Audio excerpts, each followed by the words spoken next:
Okay. So, Well, we would like to welcome, Michael, would you like to introduce our young men here? Sure. Really pleased tonight to have Ben Lucking give us a presentation on Washtenaw Bird and Nature Association's trip to Costa Rica. Ben has some photographs and some anecdotes to convey to us. And Ben has been around for a while. We've known him in the old Washtenaw Audubon for many moons. He sort of grew up with us, and pretty soon he was finding more birds than we had ever thought possible. And we're glad to have him here tonight. Take it away, Ben. Take it away, Ben. thank you very much, Mike. 1 second before I start, though. So when I'm controlling a screen, Jessica, I've got, like, in terms of actually going back in the slideshow, it doesn't seem to be letting me do that for some reason, because I was using my arrows to, oh, there we go. Okay, now I can see that button. Fantastic, thank you. All right. Yeah, that you fixes should that. be able to see down on the bottom there. Yeah. All right, I'm gonna stop touching the screen now. Now it's gone again, though. It's like zooming in every time you leave, and then I can't anymore see that, like, I think I know little- what it is. It's yeah, try now. yeah, now I can see it. There we go. Nope.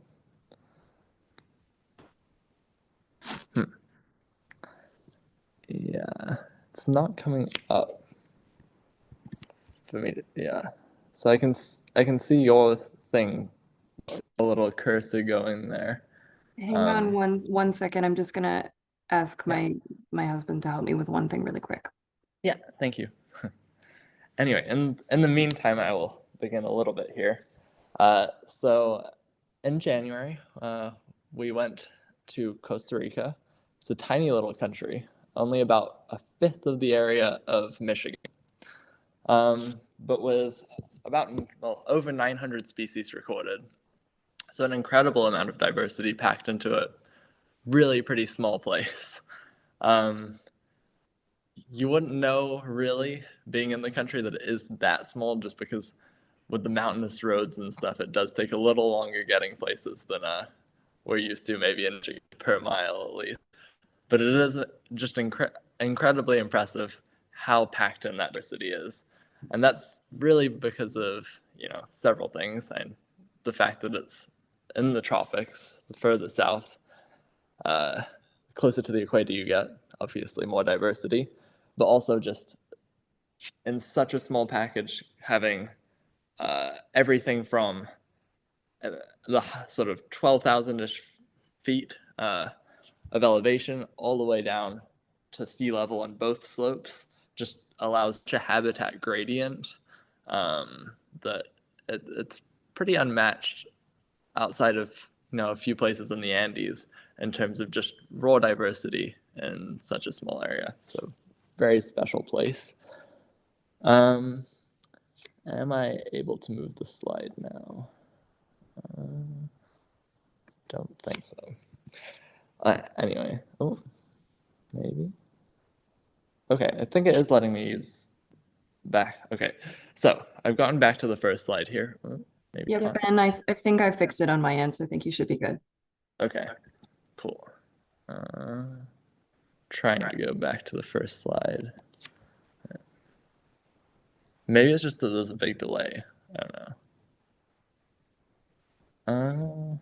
Nope. Doesn't seem to be wanting to go back or forwards.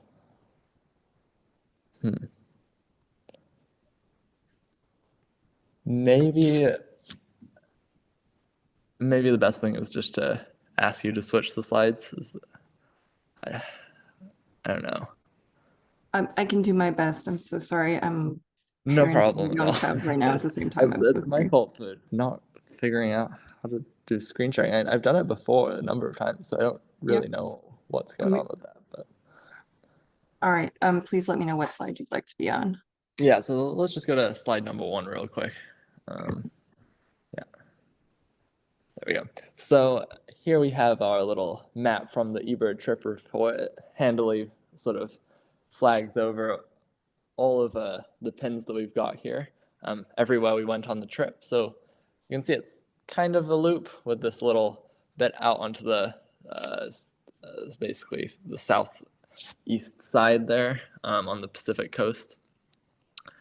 But basically what we did was, from the Central Valley where San Jose, the capital, is located, we went west towards the Pacific coast, and that sort of cuts through some drier forest. You can kind of see it's more agriculturally sort of sandy looking on the map there, and then down the Pacific coast to these more tropical areas of the Osa Peninsula, which are much more humid, really, than anything in the Northwest.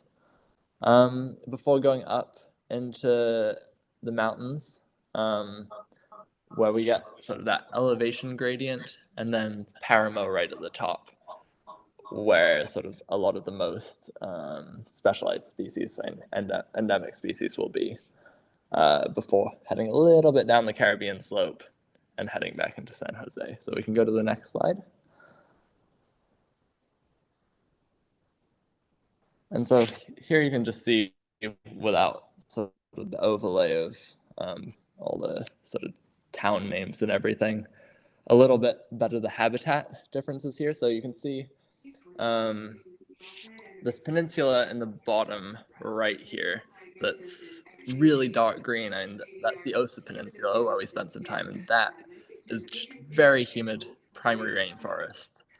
And then if you head up the coast sort of to the northwest, up along the coast, it gets progressively drier. And so somewhere about halfway up here, before you get to that bigger bulge coming off the northwest side there, that's sort of where the birds start to switch. And it's a pretty significant difference just in a sort of an hour's drive or so along the coast there, where it sort of switches from these northwestern drier habitat species to this coastal, like humid forest species that are either limited in range to just that corner of Costa Rica and adjacent areas of Panama, or just continue actually down into South America as well. Then you can also see in the mountains there's some brown patches, and that's above the tree line, and that's Paramo habitat.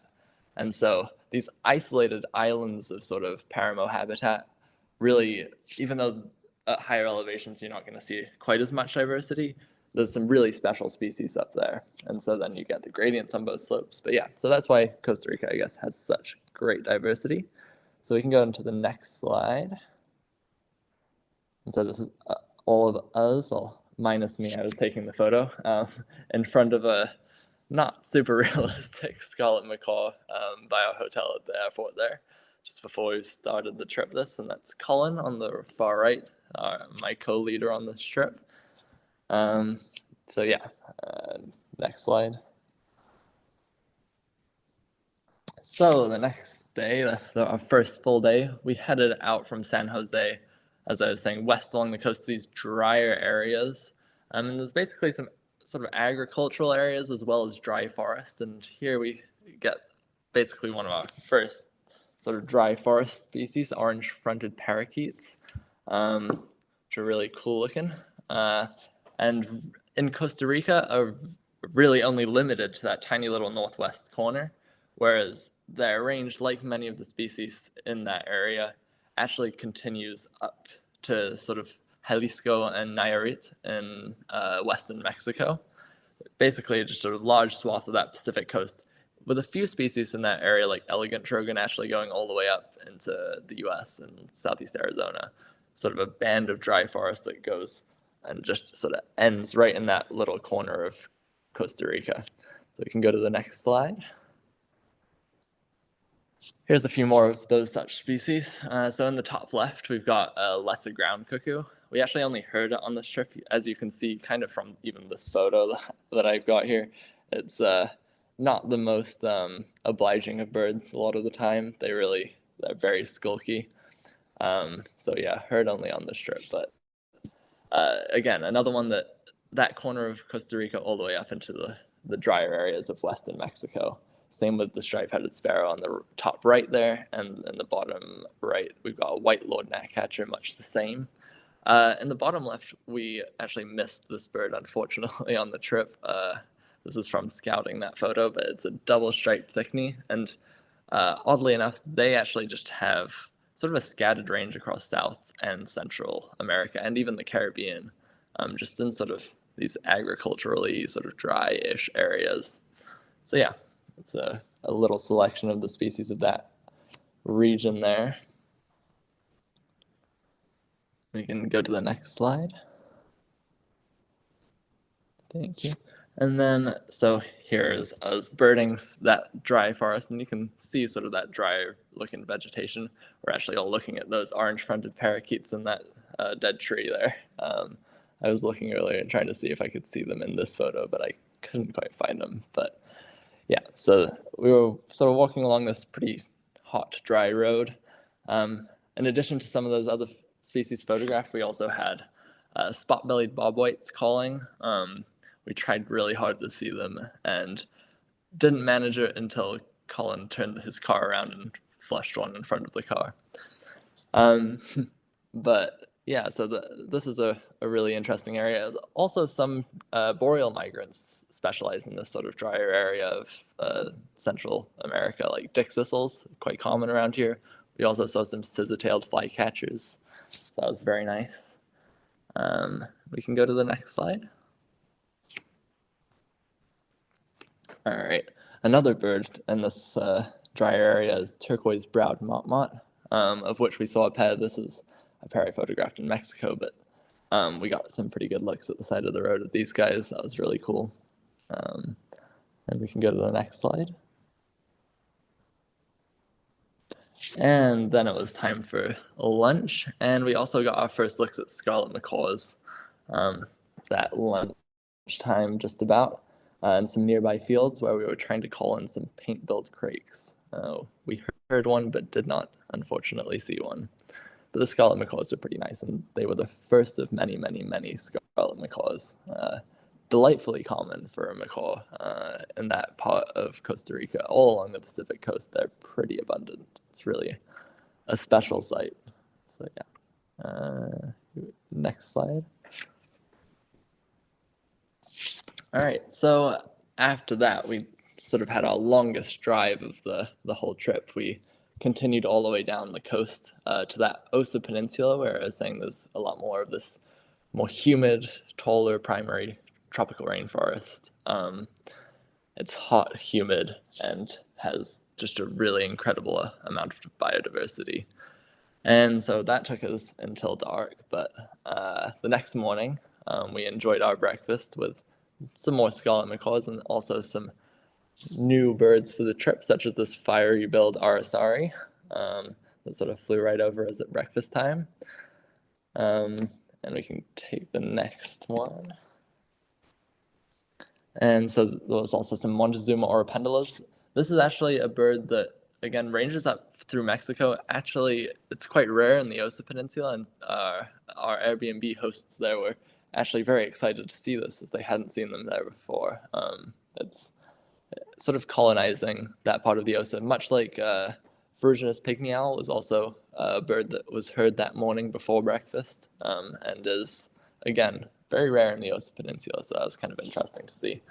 Alongside these birds, though, we also had some stuff like great curassow that was actually pointed out to us by our hosts at breakfast while we were eating, so that was really cool. Great curassow is outside of, I mean, it's a pretty wide-ranging species in Central and South America, but due to hunting pressure, it's really, really scarce in most of its range, if not like near impossible to see in some parts of its range nowadays. But in Costa Rica, conservation work has made it such that you can really see them quite well in a few places like the Osa and also further north in the country. So that was really cool. Then we can go to the next slide. This is us having breakfast. There you go. Next slide. And here is our view at breakfast. got to do some scoping from here as well. There was also some nice verbena bushes around the pool that had some charming hummingbirds, as well as a few other nice species. So that was good. We can go to the next slide. So after breakfast, we headed out to some more of that actual primary rainforest. There's some dirt tracks and little dirt roads that cut through some of the best habitat in there. And so that was what we were birding.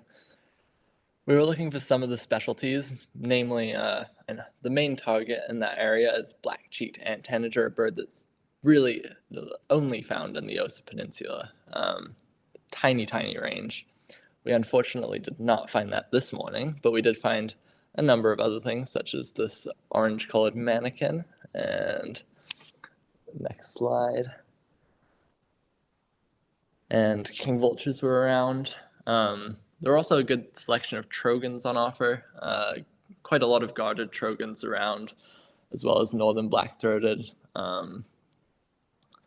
Yeah, no, just really great diversity, but really a struggle to find those black-cheeked ant tanagers. Colin and I worked pretty hard trying to find them and just came up with nothing that morning. So next stop before lunch was, if we go to the next slide, a search for mangrove hummingbird and some mangroves. Another Costa Rican endemic, this.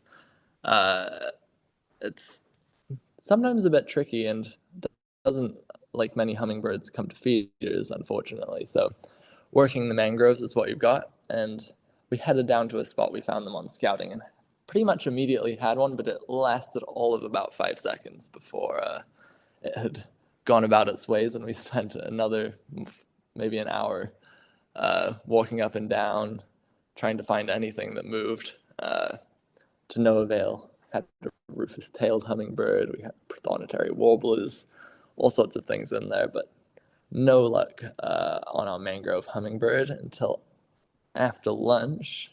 Next slide. Colin went back out with all of those who missed it the first time around, that brief view, and he refound another one, as well as a Panama flycatcher and a few other nice things, while the rest of us relaxed at the pool and enjoyed a few more casual birds. But here's a mangrove hummingbird. So yeah, next slide. That evening, we headed back to some of that same sort of primary rainforest that we had been in earlier that day. No luck on the black-cheeked ant tanagers yet again, but we did have some cool stuff like a crested guan, sort of maneuvering its way amongst the trees ungracefully as they do. And also some really cool crested owls, making that sort of purring, croaking noise that they make. It doesn't really sound very bird or owl-like at all. It's a really rough growl almost. Very cool owl. And that's us walking back in the dark there to the car. Next slide. And an owl that we saw pretty well, actually, on the way back from dinner, either that night or maybe the next night, I can't quite remember, but we had this striped owl on a post alongside the road, and that was a really fantastic one.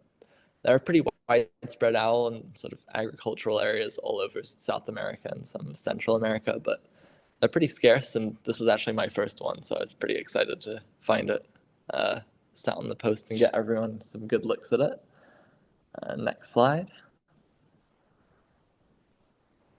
And then the next day, we headed out actually pretty close to the Panamanian border, to this really, really large sort of agricultural wetland area. Amongst some of the local stuff, we saw quite a few birds that are more familiar to those of us in the United States. We had at least 10,000 sort of blue-winged teal and black-bellied whistling ducks, just really immense numbers of them. During scouting, we had found one cinnamon teal amongst the 10,000 or so blue wings and could not really find it this time, but we did see some northern pintails and I think ringneck ducks, lesser scaup, these sorts of things, alongside also some more tropical stuff like northern jacanas and nothing particularly range restricted, but like fork-tailed flycatchers, these sorts of things that were very pleasant to see. Before also getting the Viraguan mango, which is a really restricted hummingbird that was pretty recently split off from, I think, green mango, but really is only in this pretty narrow band of agricultural lowlands in Panama and Costa Rica. Next slide. Here's one of those jacanas on a clutch of eggs. That was quite exciting to see. Next slide. And while we were driving between a couple of these wetland spots, I think it was Yako who spotted this bat falcon that really put on a show for us, just preening on a post and then flew right at us to try and attack a yellow-headed caracara. Then went back on the post and posed some more in different orientations. Really cool falcon to see so well. Yeah, so that was very good. And I see Juliet's chatted that the male northern jacana incubates the egg, and that is a very good point. Yeah, so that was the male on that last slide there, doing the incubation. So yeah, very cool. Next slide. So another specialty, at least within Costa Rica, more widespread elsewhere, but within Costa Rica, this lesser yellow-headed vulture is really only found again in this little patch of wetland agricultural areas, and this right along the Panamanian border. It's a really attractive vulture, and we actually got to see this bird acting kind of like a harrier, just coming low across the fields as they do. It's quite different behavior, really, from like turkey vultures and others. So that was really exciting to see. It's quite a colorful bird, headwise at least, from so close up as well. And also got to see that upper wing pattern, which is unique to lesser yellow-headed vulture as well. So it was really good to see all the ID points on this so well. And next, it's also Savannah hawk is another raptor that's only in that area. We got some more distant views, so no photos, but that was quite a cool one. Next slide. And here we are back at our best black-cheeked and tanager spot, trying and trying and trying. So Colin and I ended up splitting up, trying to find this. One of us staying with the group at times and the other going off, wandering around in the forest trying to find these antennages. This didn't work for quite some time, but I think it was final morning just about, and Colin had gone way down this little, and it was just a really awful mudslide of a trail, really, and texted me that he had found some. So I hurriedly gathered everyone together and we chased down towards him, making our way carefully but quickly down the slope, getting a little bit muddy in the process. And thankfully, by the time we got down there, if we can go to the next slide, there was a nice family group of these black-cheeked antennages hanging around and making all sorts of noise. And all of us who made it down did get to see some, so worth the effort and pain and waiting that they required, but very not the most beautiful bird maybe, but it's always one of those things where if you put in the effort and you sort of maybe lose hope a little bit with the bird, when you do actually end up finding that bird, it makes it much more memorable, and it was, at least for me, one of the most memorable birds of the trip for that reason. So yeah, next slide. And so this was our final stop in the Osa Peninsula. This, so taken on a bridge over this river, is the best place to look for another really nice endemic there, or near endemic, the yellow-billed Caatinga, all white Caatinga with a yellow bill. We spent quite a while, scanning and scanning with the scopes. They like to perch right up on tops of trees, and that usually helps, but they're also pretty scarce and nomadic, so it's a bit hit and miss. And I was starting to think, maybe this one's lost as well. When finally, after quite some time, a family group of them flew right over us and eventually perched up in the tree as well. So we all got looks at them. We can skip to the next slide. That's our yellow-billed cotingas flying right over us there. Really striking looking bird, all white. Yeah, they really have it, again, this tiny range that is right along coastal Costa Rica in the southwest, and southeast, sorry, and then the southwest of Panama. Just a really tiny world range. And there's a few other cotinga species elsewhere in the world that look pretty similar, that are separated on range, such as like snowy cotinga and the Caribbean lowlands, but those mostly have black bills. This is the only one that sort of looks just like this. And next slide. Another cotinga, which we hoped to see on this trip, another range-restricted cotinga, is this really gorgeous turquoise cotinga. And now, this is another bird that really gave us the runaround. So, on scouting, Colin and I went to this spot that's supposed to be quite good for them, in a town sort of in between the Osa Peninsula and where we were going next in the Highlands. And we pulled up. Within about 5 minutes, we saw this thing pretty well. Thought, oh yeah, this is going to be really easy. When we actually bring the tour here, it'll be great. We'll just pull up. We'll see this thing. It's a beautiful bird. What's not to love? Well, we pulled up and started scanning and scanning and scanning. And of course, this time there was no turquoise cotinga to be found. We spent quite a long time, at least an hour, looking for this bird, to no avail.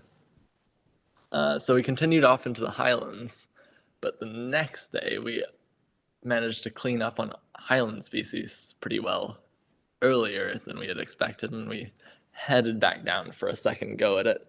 And again, it was not looking good.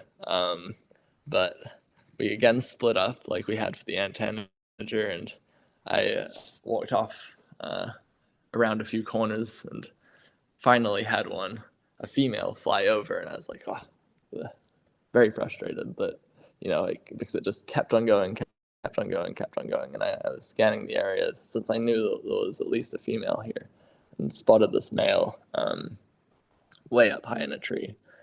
And so called everyone over, and everyone ran over, and we all got some really good looks at this really beautiful bird. I mean, the rarity combined with the looks, combined with the challenge of getting it, I think this is my bird of the trip, definitely. So I was really excited to get that. Next slide. And here's one of our views as we went up into the highlands. It really is a gorgeous country, Costa Rica. All of the, just the diversity of landscapes really has a bit of everything. It's just so beautiful. And we can go to the next slide. Here's all of us in front of that view. There you go. And next slide. And here is some of that wonderful cloud forest habitat that we were getting into as we went higher up. You can see it's some really nice tall trees, but it's also quite open in places with really just this nice bamboo understory, especially in the left-hand picture. You can see a bit of that bamboo. It is native, and it's in much of Central and South America. This sort of Chasquea bamboo is a big draw for specialist species that follow seeding bamboo particularly, but also just birds that are almost always tied to bamboo. So it's a good habitat to look in. One such bird here is wren thrush. They're pretty, and not completely tied to bamboo, but they're best found a lot of the time in this really nice bamboo habitat, as well as lots of other cloud forest species and up higher in the trees here, like resplendent quetzals and all of that good stuff that Costa Rica is known for. And so we birded this really beautiful quiet road that just had this really gorgeous habitat. Heard quite a few wren thrushes, did not manage to see one. I think we heard 5 or 6, but really skulky little guys. Next slide.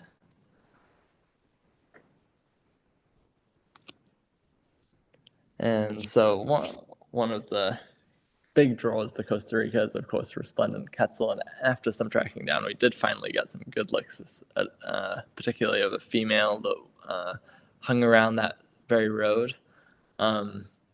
Just a beautiful bird and a beautiful habitat. I love that cloud forest.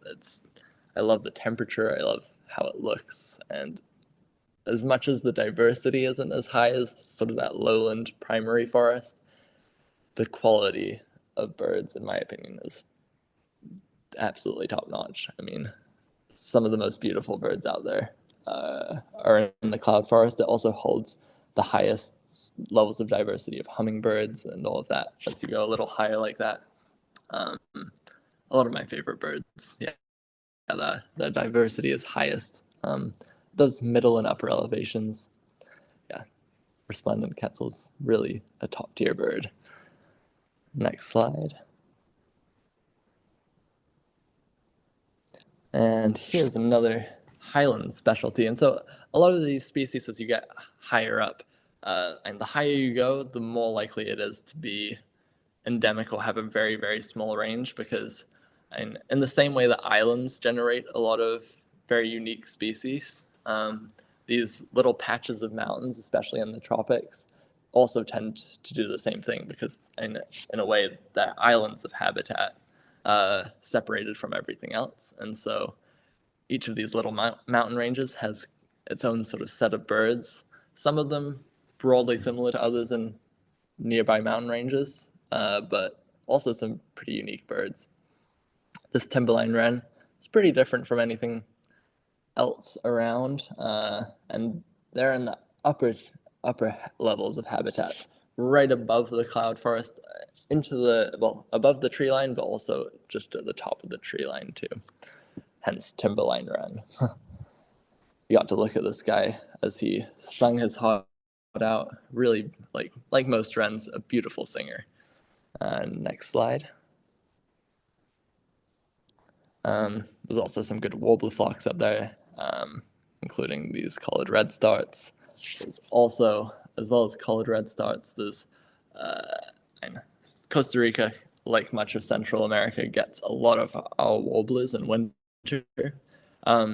And much like the local birds, they are also separated by elevation. So in the lower elevations, you just are inundated by chestnut-sided warblers. I mean, every bird you see half the time, as our group will attest to, almost everything is a chestnut-sided warbler at times. But as you go higher, it becomes black-throated greens and Wilsons predominantly. So it's really interesting seeing these birds we're so used to at home, and almost backyard birds that you see at Dulf, Nichols Arboretum, in cloud forest, in primary rainforest. It's really interesting to see how they fit into those habitats and how they fit in with the local birds as well. One of my favorite parts of birding that area. And I love South America, and in some ways I prefer South America to Central America, just because the raw diversity of the Andes just is pretty unmatched. But the diversity of wintering birds, since it's much closer to the boreal breeding grounds, is much higher. So it's really interesting seeing those all fit together there. I really like that. So next slide. And other birds up in those highlands. So across from our accommodation up there, there was a little restaurant called Miriam's Quetzals. And this restaurant had a really nice feeding station with some hummingbird feeders, some fruit feeders, and also some corn feeders that brought in really nice birds like the spotted wood quail. Looks superficially kind of like a bobwhite, just a really ornate looking one, really. Very cool to see so well. And like all of the wood quails, it has this really loud rollicking song. It's really great to hear. And our mornings up in the highlands there were pretty filled with that song. It's also a good Townsend's warbler, pretty scarce down there. It was in one of the flocks right above our accommodation that morning. Next slide. And this was one of the visitors to that fruit feeder I mentioned, Northern Emerald Toucanet. There's also some flame-colored tanagers, and also some Tennessee warblers, pretty bold, working their way in there. Next slide. And lots of hummingbirds as well. So this fiery-throated hummingbird is a really great specialty of Costa Rica. Next slide. Also white-throated mountain gem here. And the mountain gems are a good bunch in Costa Rica. I think before they used to be, until pretty recently, they were lumped in Costa Rica as variable mountain gem. And so at the upper elevations, you had these white-throated mountain gems. Then further down, you get purple-throated mountain gems. And basically these were recently split as actual species. Which makes sense given they look very, very different and have different ranges. So yeah. Next slide. And that morning, that morning and evening, we did some owling. Colin took the morning owling session pre-dawn, and I took people out later at night. And one of Colin's finds in the morning was this lovely Costa Rican pygmy owl that eventually most everyone, I think, got some pretty good looks at. Really tiny, gorgeous Highland owl. Also, I believe we had heard only unspotted saw-whet. That evening we had, if we go to the next slide, we heard some bear-shank screech owls. Unfortunately, they didn't come in. Well, they weren't really coming in, and we wanted to get to bed more than we really wanted to try and drag one out of the valley. But we, this was taken on scouting. Pretty cool looking screech owl of the highlands. They also don't sound particularly screech owl-like, a pretty slow song rather than the trills that are more common in that genus. So it's a cool looking owl. Next slide. And another highland specialty are these silky flycatchers. We've got long-tailed silky flycatcher on the left and then black and yellow silky flycatcher on the right. These long-tailed silky flycatchers are really great. Even though it's a localized endemic, not really migratory as such, you get some really good flyover flocks of them. In the mornings, they really seem to get moving. You can get really high counts in the hundreds flying over in the mornings, and they have these little sort of tinkling sounds. And here we have one perched up. That was really great. We got quite a lot of flyovers before we finally got one perched, and everyone I think was very excited to finally get some proper good looks at one. So it is a good looking bird. Then we also had black and yellow silky flycatcher, which is often the harder of the silky flycatchers. This guy was just hanging out eating fruit. It was a really great spot by Yako that we were driving along this dirt road, and he saw it, I guess, flush across, move into these berries, and so we all stopped, and sure enough, black and yellow silky flycatcher. Next slide.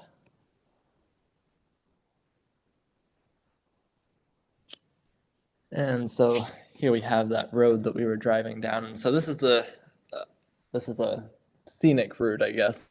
Not the fastest way we could have gone, but the way down from the highlands through the middle elevations and into that central valley, which then kind of turns into Caribbean lowlands. So it takes a really nice sort of cross section of habitat, this road, from the highest elevations all the way down to lower middle, which is really, really exciting to bird. Next slide. And so after a few stops, we did manage eventually to get an American dipper. The dippers there are the same species as the United States, but there are different subspecies that is quite separated, quite a bit paler than our American dippers, sort of more pallid toned rather than the almost like darker brown almost of some of the North American birds. Next slide. Also lots of hummingbirds, like the snowy bellied hummingbird at middle elevations. Next slide. And as we got lower, we had some birds like this green thorntail, also like blue vented hummingbird. Lots of hummingbirds coming to these purple verbena flowers. Always a favorite for hummingbirds, often better than any feeders that you get actually. Certainly for a few specific species. The one we were looking for here was coppery-headed emerald, and we did eventually get one. Next slide. And then this is a white-bellied mountain gem, the third species actually of that trio I was saying before. So you had the white-throated up highest, and then purple-throated mountain gems in the middle elevations, and then just these little pockets of white-bellied mountain gems low down on the Caribbean slope. It's this bird's a little bit of a mystery to me, at least. It's really interesting. Like, there's one of the roads that we do where we look for prong-billed barbet and all of that middle elevation stuff, even stuff like black guan, getting into the middle higher elevations. You got these purple-throated mountain gems. Then it's really, I mean, a 10-minute drive before you get low enough into one of these little valleys where you're getting the white-bellied mountain gems, and it's exclusively white-bellied, and then it's exclusively purple-throated at the other side. And there really isn't that much difference in elevation or habitat.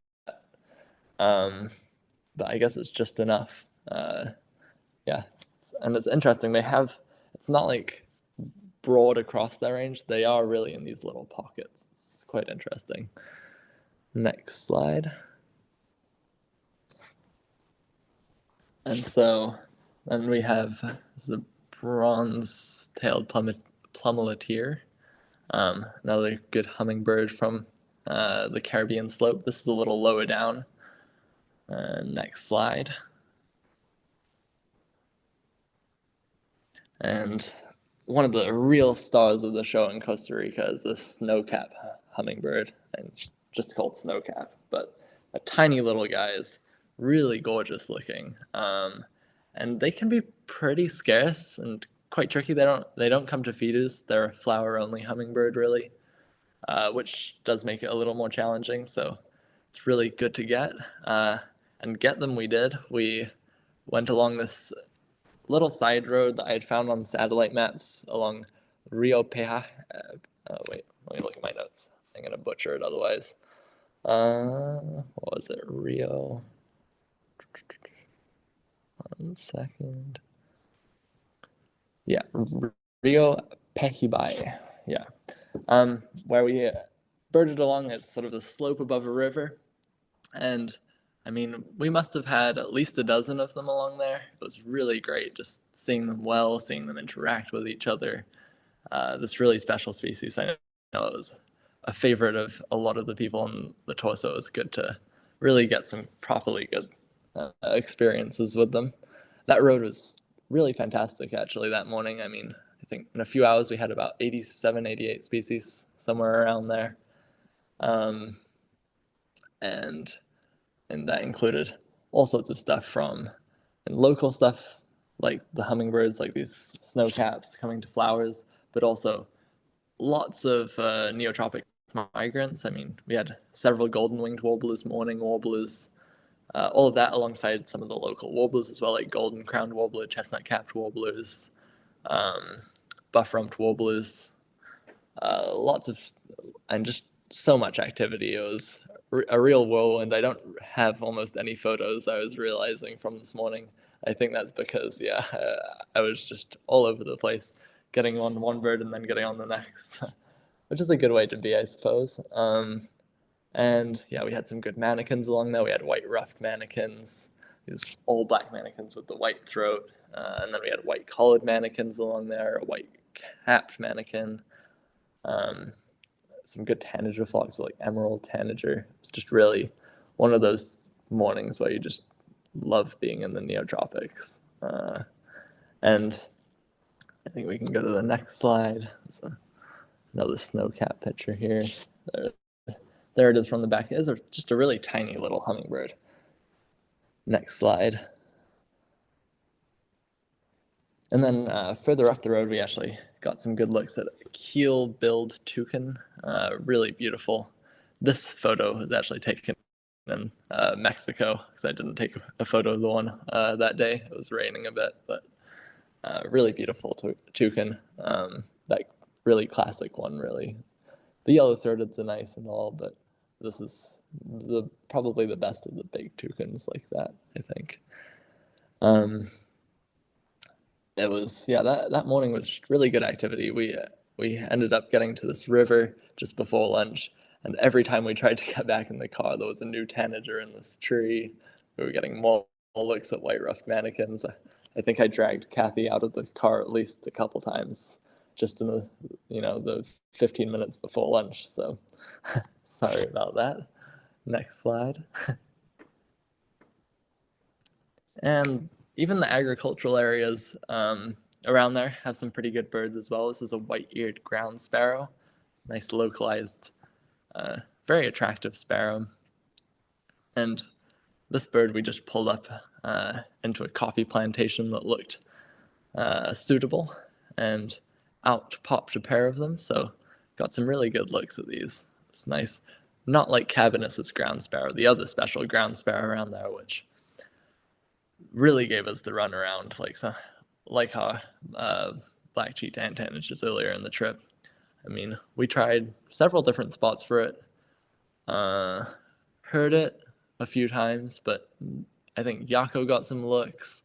I got some really good looks, and then once I had dragged everyone over to the spot, of course they were gone. I think the best spot we had for the Cabinus's ground sparrow was a truck, like a huge lorry idling its engine just very loud in the background, which really didn't help things.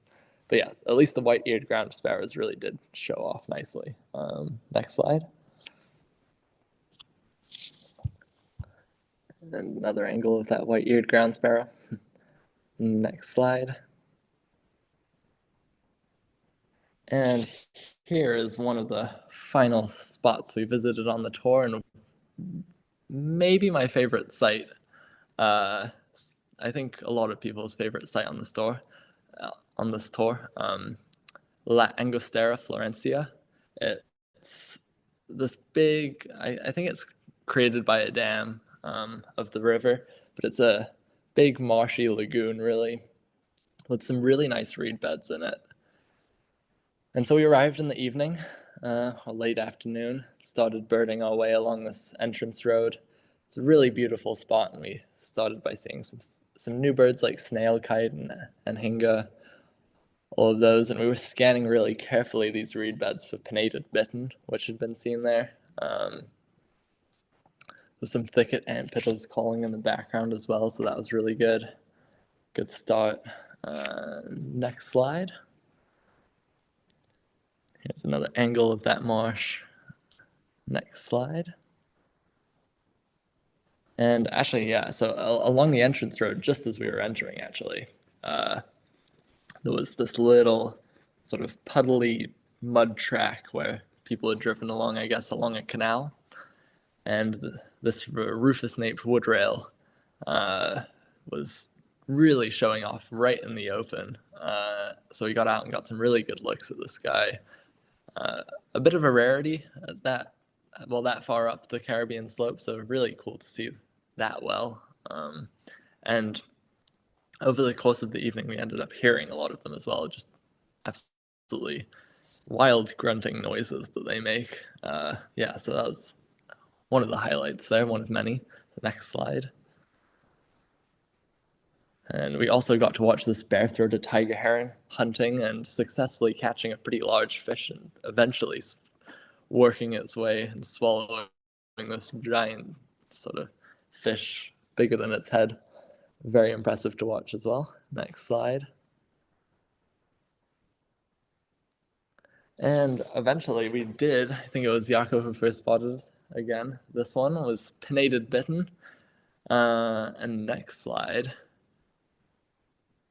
And then we realized that there was not just one pinnated bittern, but this little lump hanging out in the reeds was yet another pinnated bittern. They're pretty widespread in South America and Central America, but again, really scarce. In this area, they're actually a bit of a local rarity. So that was really exciting to see two of them at the same time, and just get really good looks at them as well. And that's a snail kite you see in the foreground as well. A very birdie place. Next slide.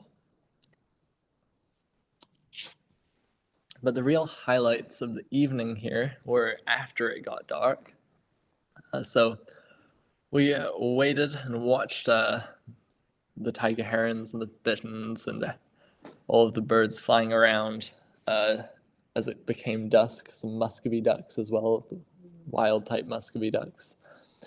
As it got dark, and eventually, just as dusk was setting in, we played our tape for Great Potu.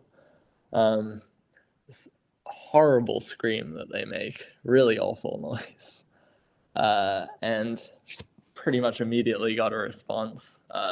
This is a really rare bird in that part of Costa Rica as well, so very exciting to hear it. And then not only did we hear it, we then spotted it high up in a dead tree, got some scope views, and then it came right at us and pretty much hit us over the head, and was joined by a second. And yeah, we just, as we continued to do a bit of owling, we got quite a few good looks at him as he just sort of hunted the edge of the lagoon. It was just a really special bird. And as much as it looks a bit like a nightjar here, these things are so much bigger than like a common nighthawk or a whippoorwill. And it's a huge bird, especially in flight. It's very imposing.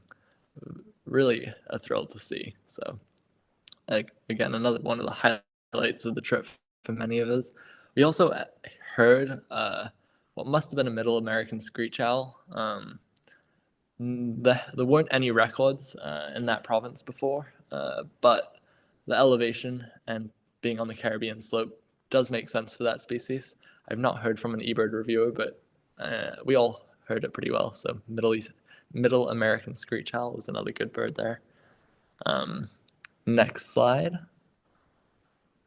And then last bird of all for that day. This isn't the very individual. This is a different individual I photographed on a different day during scouting. But just as we were getting back in the vans, Yako asked if I could put my light on the mudflat, just in case there might be a boat-billed heron, just because you never know. And sure enough, right in the middle of the flashlight, as soon as I turned it on, was a boat-billed heron, just hanging out right in the middle of the mudflat. A lifer for quite a few of the group, so that was really exciting, and just what a way to end what was already a really fantastic evening. Fantastic, credit to Yako for that. It was very funny and special moment. Next slide.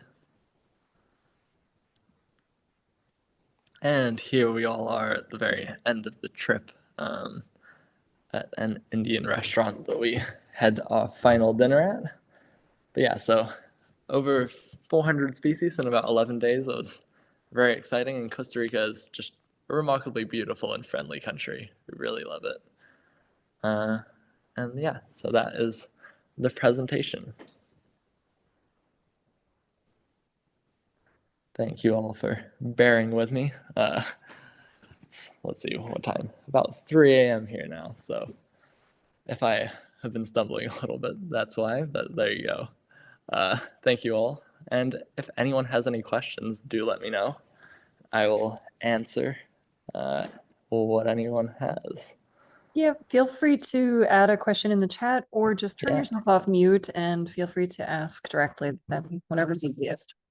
Absolutely.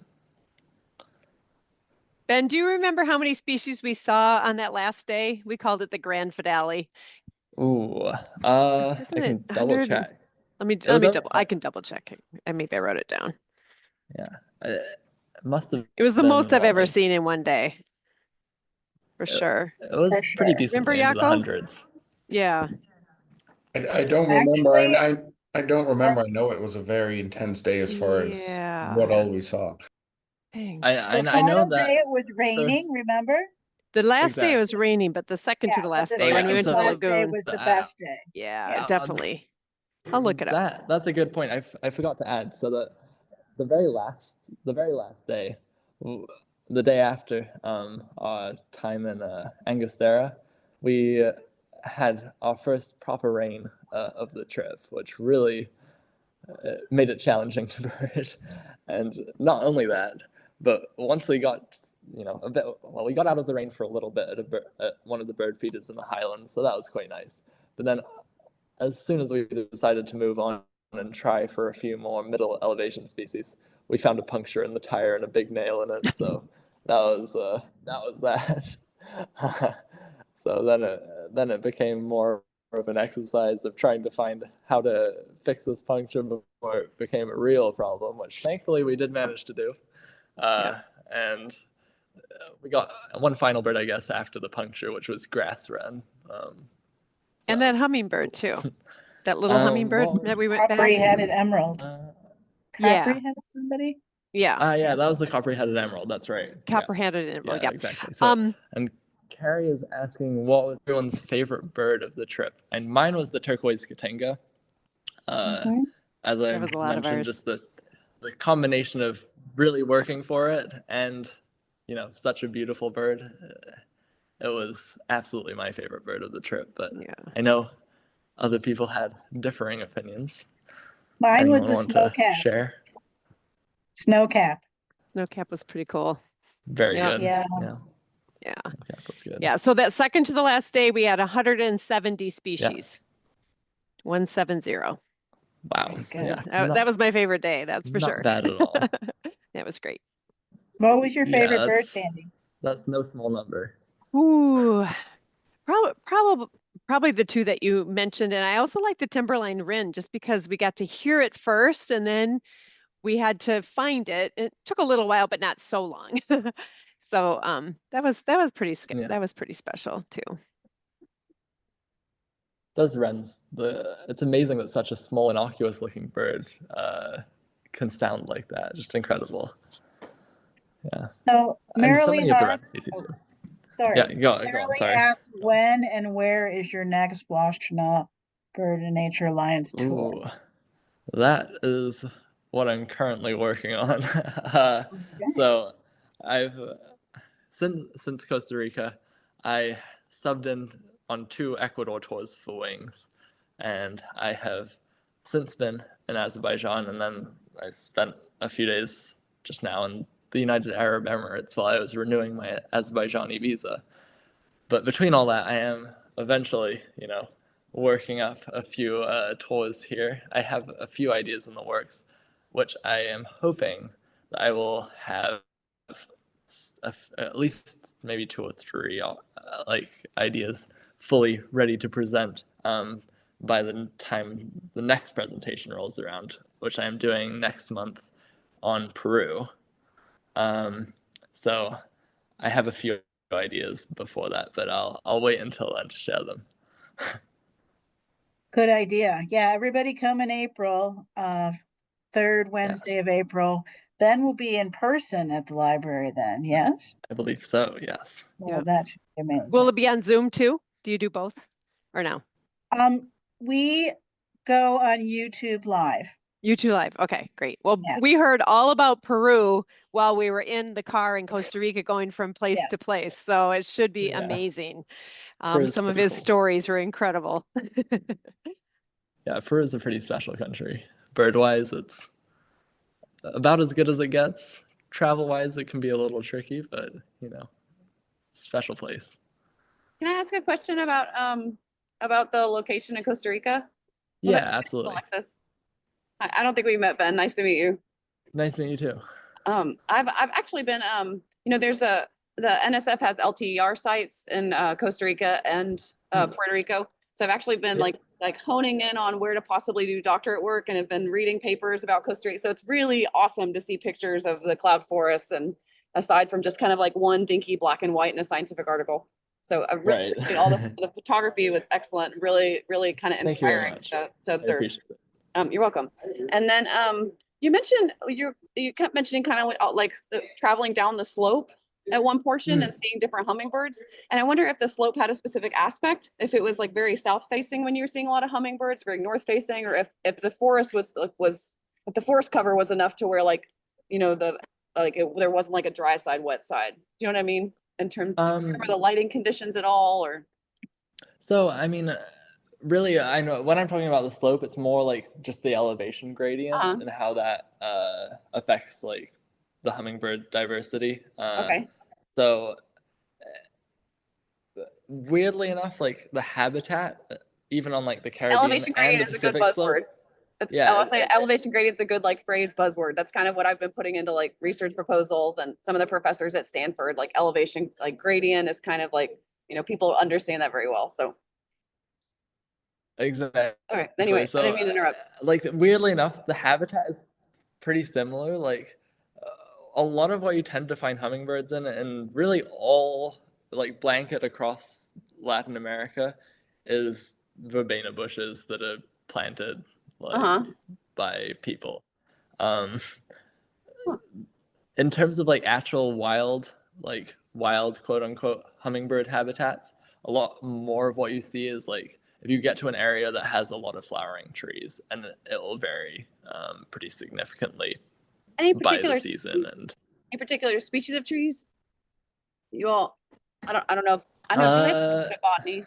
I'm not as good with my tree species, quite frankly, but it depends again on the species of hummingbird to some extent. Whereas almost anything will go to a verbena. The trees are a little bit more specific to species a lot of the time, in my experience. I use some high but yeah, like naturalists just on some of the trees, and so I have some names. I'll look them up while you're talking. Sorry, Ben. Thank you, thank Juliet. you very much, Juliet. So, but yeah, so like you tend in general though, like first of all, like hummingbird diversity is always at its highest in middle and upper elevations, like where like not in the like in the lowlands where it's really hot and humid, there's actually very low hummingbird diversity. It's cloud forest where you really start to get good numbers of hummingbirds. So that's one factor there. But other than that, it's mainly like a lot of edge habitats where you're getting more of them, because I guess there's more light and maybe more flowering plants some of the time, maybe more like dense flowering plants that they tend to like. I think that's like in general, like what I tend to look for hummingbirds. But yeah, usually what I do is, and I'll know which hummingbird species I'm looking for, and that'll just be an elevation section that will have them basically. And So when I know I'm within that elevation range, just if I see any like good flowering bush, I'll stop and just wait. Nice. And you mostly, so you're looking at our range and distribution maps, like along elevation gradients to understand what species to kind of like from this range, to this range, and this range, and yeah. So yeah, and also like particularly for books on birds in the Andes, like Andean countries or like Costa Rica and such, the book will often give like an elevation range. Or Birds of the World, for example, like will have like a pretty exact elevation range in meters for each species, and that tends to be very accurate. Like you don't really see them outside of that elevation range, and it's usually if you're in the middle of that elevation range, if you find suitable-ish looking habitat, that bird is probably there. Like nice. it's really interesting like that. Yeah. So there the snow caps were feeding on a bush called Cotora. It had teeny tiny little white flowers. Cotorra. I don't know much about it, but almost all the ones we saw in that patch of road were feeding on these itty bitty flowers. And then there were these very tall trees with orange flowers. Remember those, Ben? They're called Mountain Immortelle, and they were just covered. The trees weren't leafed out, but they were completely covered with orange flowers, and they would be as tall as an oak tree in our habitats. And all the hummingbirds loved those. Yeah. mountain immortelle. Do I recall those being That an sounds very introduced nice. species? They are an introduced species. They're found, I believe, further south in South America. But they Yeah. must have been introduced quite a while ago because they're massive. Yet not invasive Yeah. or anything. Like they're introduced, yet they're not overtaking the habitat or anything. I can't They're really pretty say. common. They're very Uh, common. Maybe they are a bit invasive. I guess it's depends where you draw the line. There's a They're lot native- of them, though, but they Native are to being used northern by a and lot of western hummingbirds. South America. Oh, sorry, I'm talking over you. No, you're good. But yeah, like the hummingbirds were really using them. I mean, Can't in number. see. No. Yeah, they were Yeah. amazing. Those are the only two that I was able to But- figure out. But that road along Rio Peoja, Pe, Hibaye. it is it's 3 a.m. Sorry. There you go. Thank you. But that road is really fantastic for hummingbirds. I've rarely seen such good density and diversity of hummingbirds in a place with no feeders and no specifically planted bushes. It was really impressive, especially the number of snowcaps. I mean, even in deliberately planted areas, you don't ever really see double figures of them. That's pretty unusual.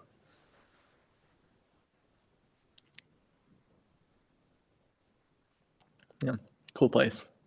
We probably Anyone should give a shout out to Yako's screensaver behind him there. You want to tell us about that? So as you can see, my name is Yako, and on our first day on the road driving from San Jose toward the Osa Peninsula, we passed through a lovely little town called Jaco, which we then stopped at this little overview point, and I did the YMCAC so that the town's name was properly spelled. So I'm not sure how well you can see that, but there I am doing a C to make the name proper, and it had all the, accoutrements of the local wildlife, so monkeys, toucans, you name it. We found it very entertaining and continue to call you Hako for the rest of the trip. Yes, indeed. And sloths. We did see a mama Oh, yes. sloth with a baby when we were staying down in the Osa. And how did we know she had a baby when she was all curled up in a ball? The adults are covered with algae, right? So the adults have greenish fur, and the little baby's brown arm was sticking out. So we knew that the baby had not yet been colonized by algae. That's right. Very cute. Very cute. Yeah. Any other questions, anyone? All right. I'll ask one. I'll ask another one. And just Yeah, like yeah. anybody that went, how was customs? How was like the time frame on customs, and especially having been out in like a natural area, was it any different? It was all pretty quick. All right, and awesome. easy, yeah. Okay. Yeah, All right, thank you. we bought the Nice. global pass, I think that's what it's called, before we Global left, just entry? in case, golden entry, where you get fingerprinted ahead of time, and so that you can just take your picture and get right through. But even when I came in, it wasn't that busy, even Yeah, if I didn't it have wasn't that. too bad. I know there was a bit of a wait for immigration, but not Yeah. much. Yeah, no, it wasn't bad. It's pretty easy. And then Carrie also asked, what other animals did we see? I'm trying to think. We did actually see a few mammals, didn't we? And Yeah, some the kinkajous. Spider monkeys. spider monkeys. Howler Red, monkey. yep, Oh, red squirrels and variegated squirrels. Variegated squirrels is a very cool squirrel. Yeah, that was a cool squirrel. Oh, we had a Oh. mantis. We had some insects that were very cool. yeah. That's right. Did We have had an a kind of otter? a zebra stripy mantis that was intense. Right, and an otter in that lagoon Oh, yeah. area. Oh, That's right. Yeah, Otter. otter. Yeah. Yeah, Down that here. was really cool. And That was a life. of Butterflies. Coati? Butterflies everywhere. and a few crocodiles in that river. That's Yep. right. Oh, Quite yeah. a few American Crocodiles. crocodiles. Yeah. Yeah, the tropical river otter, that was the one, yeah.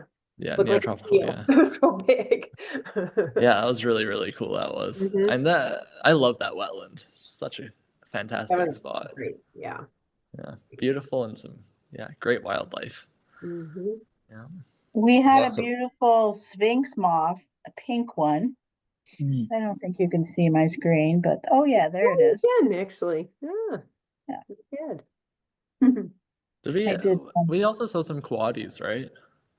Yeah, quaddies. Yeah. Yeah. Oh, we did see Yeah. coatis, Long yeah. tail. Yeah. Mm-hmm. Trying to remember which mammals I saw in Ecuador and which I saw in Costa Rica. And it's becoming more and more of a struggle as the night wears on here. Oh yeah. Yeah. We did not see the Baird's tapir, but I did bring No. back a stuffed one. Yes, right. Well, I saw. Did I tell you I saw 2 more tapirs in Costa Rica and in Ecuador this time? 2 mountain Ecuador's. tapirs. Two more mountain tapirs? Oh, they're so Yeah, that was really cool. And if That's anybody's exciting. wondering, the food is fantastic. We had such good food, the smoothies, lots of fruit, that acai bowl that Ben showed on the oh, it was amazing. Yeah, really good food. I have another question. Yeah. I'll fire. I think travel like this is so interesting. So I think probably could think of a million things. They Great. actually they had a tapir at the Creature Conservancy for a small period of time. There was a exotic pet owner who put the animal on loan for maybe like a month or two. Just Oh. kind of so people could, visit. So I don't know if are there any animals that are poached there, any birds, harvesting of feathers, like the Audubon story, anything like kind of like social issues with the wildlife or the birds that were of concern. I think because Costa Rica has such a developed ecotourism industry, I think in general, Costa Rica, like the people of Costa Rica really understand the value of their wildlife and they really do care quite deeply about it, I think, in general, relative to a lot of other places. I think I think conservation there is generally to a pretty high standard. There's quite a lot of oil palm you see. That's one of the bigger ecological issues, I would say, in Costa Rica, especially on that southeastern Pacific area. You see quite a lot of oil palm. In terms of actual persecution of any species, I don't think there's a great deal of it, as far as I'm aware. I think the only sensitive species on eBird there's great green macaw, which I assume must be taken for the pet trade, but I don't know that it's necessarily because of its Costa Rican range that it's a sensitive species. It might be elsewhere that it's taken. I came there directly from Vietnam, and it's worlds better than Vietnam in those terms. I mean, in Vietnam, I was seeing cages with birds in them being taken right out of the forest on a pretty regular basis. You definitely don't see anything like that in Costa Rica at all. So, yeah. Somebody at the gym just got back from a month in Vietnam. So it's funny you mentioned that. I'll have to ask him next time. It's a great place. Again, great birding and really beautiful country, but it was really pretty, I don't know, awful seeing some Like of the social places stuff kind of. yeah, like I think people call it like quiet forest syndrome or silent forest, something like that, because you get to places even where there's some good habitat left, and sometimes the forest will just be more or less silent because all of the birds have been trapped out of it. It's pretty bad. Especially anything that sings well, like a laughing thrush or anything like that, just gone pretty much. So pretty grim. But yeah, Costa Rica, they do a good job, I think, in general of conserving the wildlife they do have. There's some really large, well-protected national parks. I don't think there's a whole lot of poaching. That's the impression I get is that conservation is going quite well there. Yay. If there are not any more questions, I'd like to give a big round of applause again for Ben. And I'm so Thank looking you. forward to your presentation next month about Peru, and we'll see you at the library. Yeah. We're so excited about your travels and your work for WBNA and your work with Wings, and that you're getting to lead tours all over the world is such a wonderful and fantastic thing for you and for us to hear about. Thank you very much. And we're Thank very you proud everyone of for you. listening.